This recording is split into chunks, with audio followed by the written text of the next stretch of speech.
Hi everyone, I hope you can see me okay. JD Best here, by the way. I will first of all apologise for the light in this room because it's not great. But hopefully you can see me well enough to understand what I'm saying. So I basically wanted to do this video because I felt the need to do something a little bit more personal than just write a bit of a blurb about what is going on with me and why I've set up the page and things like that. So I think that it's a bit more personal as well. I mean, people that know me personally that are donating and sharing and things like that, obviously they understand what I'm going through, have been through, what I'm hoping to achieve. But the people that are anonymous or don't know me that well, I thought it would be useful to have something to watch so you can get a feel for me and what I'm like as a person, and hopefully like me enough to donate.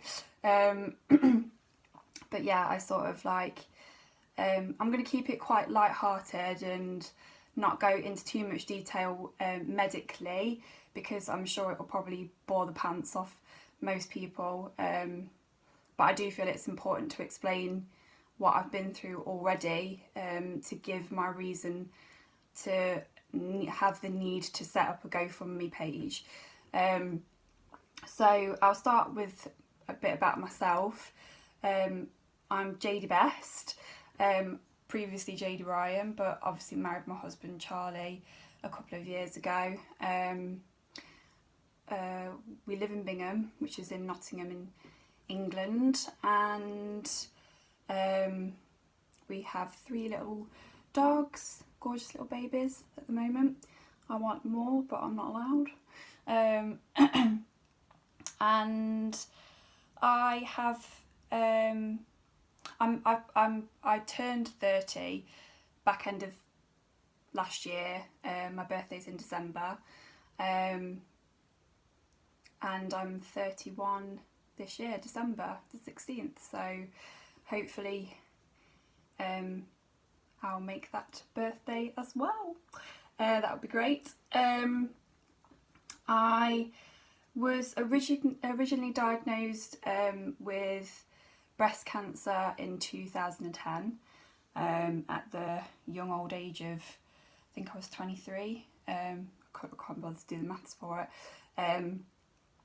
But it was a huge shock, obviously, to be diagnosed with cancer at that age. Never mind breast cancer, it was just totally out of the blue.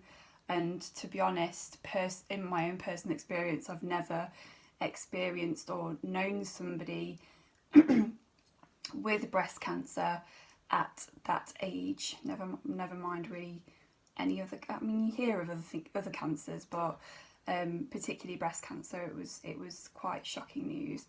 And I've been through a lot of treatments, none of which I regret, because obviously I'm still here in 2018. That's 8 years later than the original diagnosis. So for me, that's a great achievement in itself. But given that I've had all these different treatments, excuse my cough, sorry, cancer keeps on giving. Given that I've had all these treatments, that basically, to lay it out plainly, I've run out of treatment options that are available to me on the NHS. Obviously, they have done a lot for me over the years in terms of treating me, keeping the cancer under control, and just giving me life, I presume, I suppose. So it's been a roller coaster of a ride, but I don't feel ready to give up the ghost yet, if that makes sense, because I feel so well, and I feel like I could take more treatment, but the problem is they can't give me any because I've kind of had the procedures and treatments that they can offer, and it hasn't kept the cancer at bay. So they've basically said to me that they've run out of options. I mean, I have got 2 left, which I am going to try, but I'm not holding my breath for... They might work, I don't know. This is the beauty of cancer, you just don't know. They might not work, and in which case I don't want to be at the point where I'm like, oh, I'm just going to go off now and give up, basically. So obviously that's the reason for me setting up this GoFundMe page.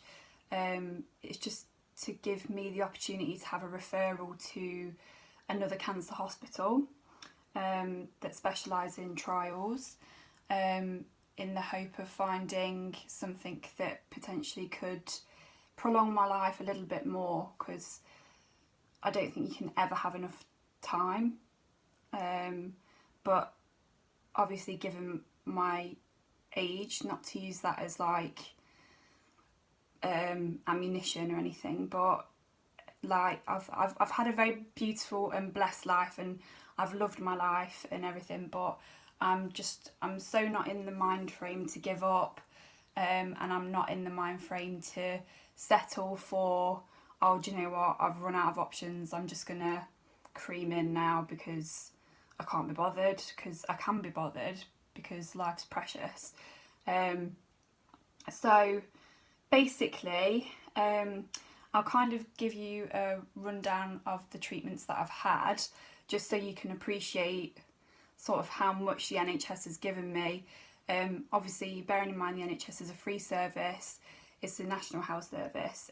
They are fantastic. I've had a brilliant team of people around me from day one, which I'll be forever thankful for. But now is the time that, because they cannot give me anything more, that I need to look elsewhere. So I'll give you a sort of summary. So in 2010, I was diagnosed with breast cancer of the left breast, and I received 6 cycles of chemotherapy,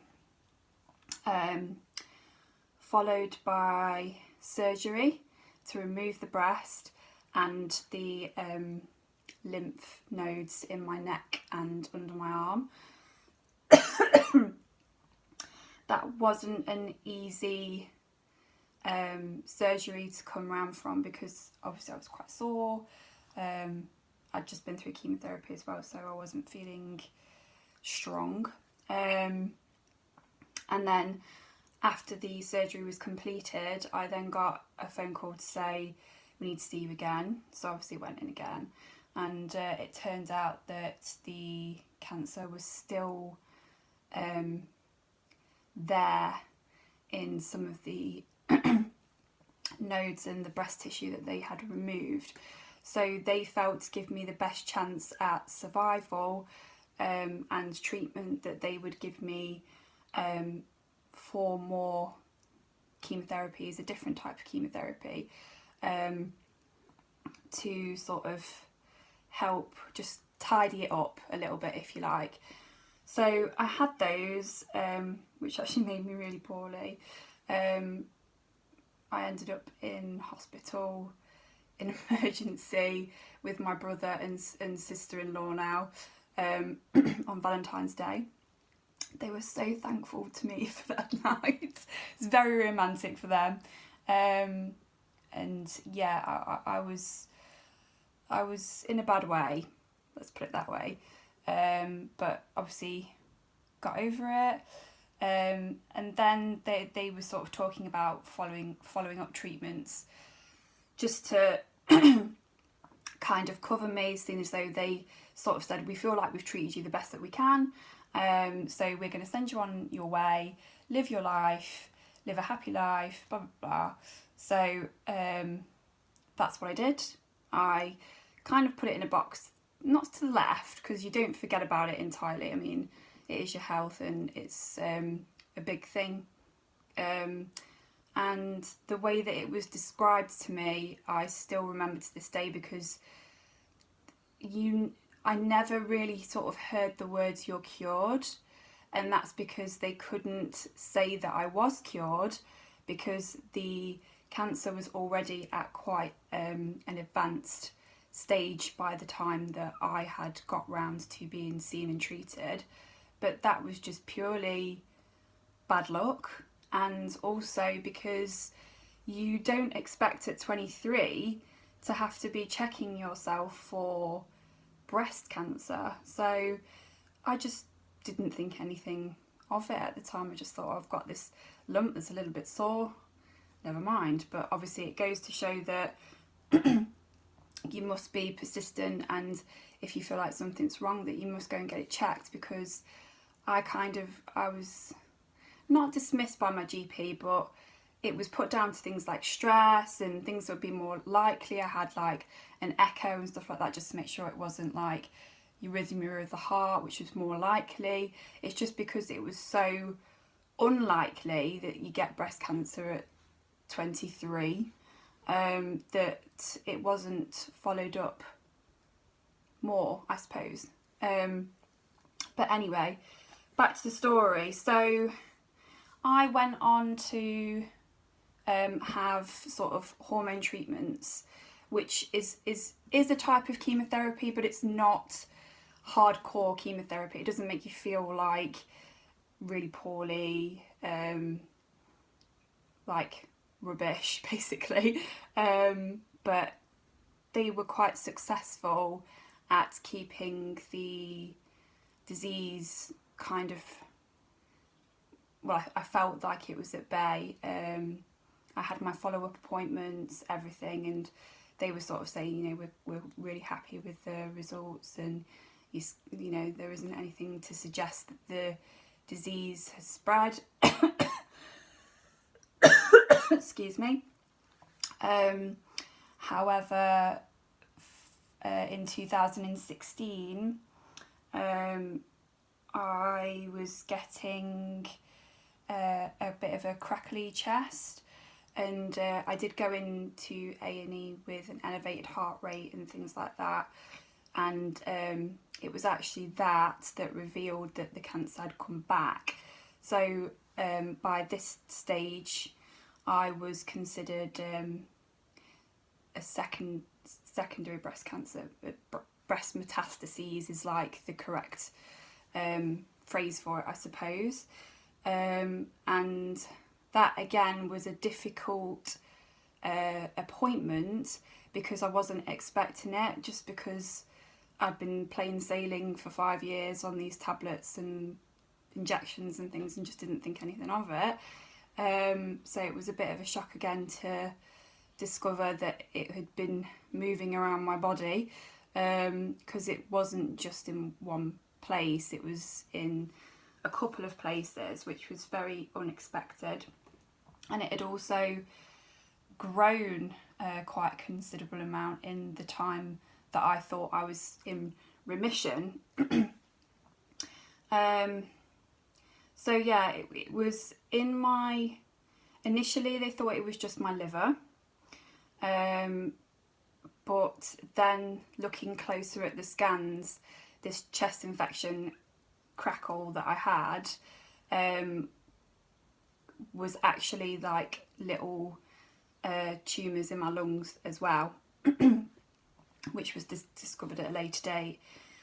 So it was back to the drawing board. Obviously, again, I was absolutely devastated, because I just thought that it was kind of over and done with, and that I could continue my life as I would do normally, as anyone would hope. But unfortunately that wasn't the case, and they did test my cancer, and unfortunately I've got triple positive breast cancer, which means that it responds to estrogen receptors and also a human growth hormone, which is out of the two, the one that's a little bit harder to fight, and also it's a little bit more it doesn't like to behave, basically. So yeah, that was a bit of a shock. But anyway, I just wanted to get a plan in place to start treatment again, so I could just concentrate on something and getting better. That was the whole idea. So I did all the chemotherapy again. I had 6 more chemotherapies, and then I followed that up with hormone therapies again, and new targeted therapies that weren't initially out in 2010, which was fantastic to hear, because obviously things are progressing all the time, but when you're actually going through the treatments, to have the idea that they're still producing new drugs even just 5 years after you've been diagnosed, that sort of gives you hope. So I obviously took all the treatments that I could possibly have, and then unfortunately in 2017 I had disease progression, and they also found that the cancer was in my bones as well, which wasn't initially thought to have happened. Luckily for me, my bones haven't really been much of a problem up to this point. It's mainly been controlling the disease in the liver and the lungs that's been the issue. So again, you just kind of go, okay, another one to add to the collection. I'll just put that in a box to the left. Blah, blah, blah. And in September 2017, I had the absolute devastating news that that the treatment that I was on, the trial drug that I was on, wasn't working, and I'd had disease progression to the brain, which was kind of a turning point for me, because I was like, okay, this is pretty serious now, because the brain in itself is kind of an individual organ, and it's so futile to your survival and the way that you operate. You know, I was petrified beyond belief, because I was like, am I going to be the same person? Is it going to change my personality? Is it going to make me like not be able to walk? And you see and hear all these horrible stories about brain metastases and brain tumours that you kind of don't want to face it. So that was a very difficult time for me. However, I was still offered a treatment option. It turned out that I had multiple brain mets as well. I didn't just have one, like a normal person would. I had to have like multiple, which were all over the brain. And the interesting thing is that throughout this whole process, that I've never been symptomatic of these progressions. So like, I'd not had any seizures, I had no problems with my vision, no problems with my speech, no problems with my mobility, wasn't having headaches, migraines, sickness, anything that's related to brain disease, like, just wasn't apparent. But then again, none of the cancer diagnoses were apparent, because I don't know whether it's because I'm young, so my body's more resilient. I don't know whether it's just my mindset. I don't know. I could go on forever. It's a weird and wonderful thing. So anyway, I had whole brain radiotherapy following this diagnosis in September last year, and the aim of that is obviously to control the growth of the cancer in the brain, because that became a focal point for the doctors going forward, because they were like, you know, we need to get the brain under control before we can even think about touching other stuff again. So I was put on that alongside a tablet form of chemotherapy and a new drug that came out. Again, thanks to pioneering research. But this new drug, unfortunately, gave me an allergic reaction, as did the radiotherapy and something else that I was on as well. So I had to come off that, which was a bit of a disappointment because it was proven to be quite successful with brain metastases. And then I finished the whole brain radiotherapy in November, and it really, that was the first time that I felt very poorly, and I can put pictures on of what I looked like whilst I was going through that, but it's not pretty. I don't think you'd want to see it. I lost a lot of weight, hence my little skinny arms now, and it was just not a pleasant experience. I didn't get to enjoy my 30th birthday either, which was kind of a big disappointment for me, because I had this whole big party planned, which it just wasn't going to happen. It was I was just in a bad way. I think I was in a bad place mentally as well at that point. I just didn't see how I was going to make it through the other side, I suppose. But anyway, as time goes on, you know, you sort of get better, your body readjusts again, and everything was hunky-dory. And I was put on another type of chemotherapy, which unfortunately, again, only worked for a little while. And then on the next scans I had, it showed that I had progression pretty much everywhere, and also I had progression in my pelvis, which was quite new, because as I said, my bones have always been stable up until this point, so that was a bit of a shock. I've got fluid on both of my lungs now, which is likely from the cancer, but in between all that, I also had to have my heart drained. Yes, which was very interesting. Not a nice procedure because you have to be awake for it, and they basically put a needle in here, go up under the ribs into the heart sac and drain the fluid out, and I had about 1 litre of fluid on my heart, which was totally unexpected. Again, more than likely from the cancer misbehaving. So that was horrid. Never want to do that again. And yeah, and then I went on to try another chemotherapy, which again didn't work. So at the moment I'm off everything, waiting to sign the consent for this new chemotherapy. And I'm also waiting to find out, because they found on my brain scan that the radiotherapy that I had that finished in November isn't keeping the disease at bay, which was the idea. So, and there isn't, unfortunately, there isn't anything else they can give me chemotherapy wise that will touch the brain metastases. So basically I'm in catch-22.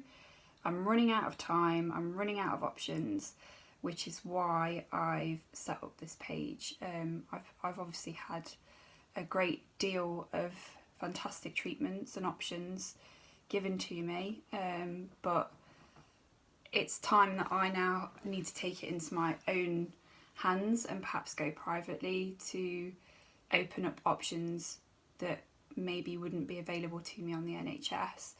And that's why I'm asking for donations, because a lot of the treatments that they are offering and trials, the cost of the drugs are phenomenal, and also I kind of need it if I'm going to be travelling down to London. You know, I might have to stay there a couple of nights, and that isn't a cheap thing to do. So I've never ever, I feel it's really important to say this because it's quite a hard thing to say, but like I've never really asked for charity because I don't like to ask for it. I don't think anybody does, but also I've kind of had an attitude up to this point that if I can avoid asking for things prematurely, then I can ask when I really need it. And now would be a time that I would say I could do with as much as people can give, I suppose. I mean, even if it's just a share on your page or anything to get the message out there, I would be so grateful. Because like I say, I'm an absolute lover of life. I don't believe that I'm ready to give up the ghost yet. So if I can do something, anything in my power to keep my health and happiness, then obviously I want to do that. So yeah, that's a little bit, sorry if it went on and on and on a bit, but I felt like I needed to kind of explain the amount of treatment that I've had, just to get an understanding as to why I can't continue to ask for things from the NHS that just aren't available, or I haven't already tried, because I have. So it's very difficult to ask for people's donations and stuff, because I understand that people have got their own charities that they want to give to. They might have their own troubles at home, but obviously anything 5p, 10p, whatever would make a difference. So yeah, that's kind of it really. And I hope that the video's kind of giving you a bit more of an insight into what's been going on, and me as a person. It's probably not great, because I've just been talking medical rubbish for like 27 minutes now. But you get to see me for me, who I am, what I look like. My hair will actually be coming out again just in time for winter. It always does. It falls out every single time I've had chemotherapy. I've had it just before winter arrives. So if anybody wants to knit me a bobble hat, please feel free, because I will be hairless again once I try these new chemotherapies. And my plan of action going forward, just so people know if they have donated and what I plan to do with the money, is I'm getting a referral to the Royal Marsden Hospital, which is a specialist cancer hospital in London, and they run drug trials and things like that that might not be available to the NHS, or that the NHS are aware of. And obviously I've got this page to help fund that, and I have also I'm going to put in a referral for another London-based clinical trial team, which they've actually emailed me to say that they would be really happy to meet me, just as long as I get a referral from the GP. So I'm planning to do that as well. And I think that is about it. I can't think of anything else, but obviously if I do have any updates and things, I can obviously do it via this, or I do post regular health updates on Facebook as and when I can, if I've got any news at all. So I'll try and keep you all updated on that. And if you would keep sharing this page, it would mean the world to me. Yeah, and just keep doing what you're doing, because I'm overwhelmed actually at the generosity and donations that have already come through. I mean, I personally know a lot of the people that have donated, but I'm just gobsmacked by the amount of support that people are offering. So if you have the time just to like and share this page, or I think there's a link for the GoFundMe page, but just spread it around. I don't know if you want to do something in your workplace just to get the word out there as much as possible, then obviously I would wholeheartedly appreciate it. And obviously I need to say thank you to my friends and family who are by my side, and my husband obviously, who are by my side constantly throughout this, giving me support, and they're all doing their bit as well. And yeah, I'll just keep going, and hopefully try and get this under control a bit again, so I can have a bit more time with my husband and family and friends, and just enjoy turning 31 this year. Maybe I will get my 80s party eventually. So yeah, thank you again for all your support, and I will try and check in as regularly as possible. And I think that's it. Yeah, happy days. 30 minutes, not bad. It's a long one to start with, but it's not bad.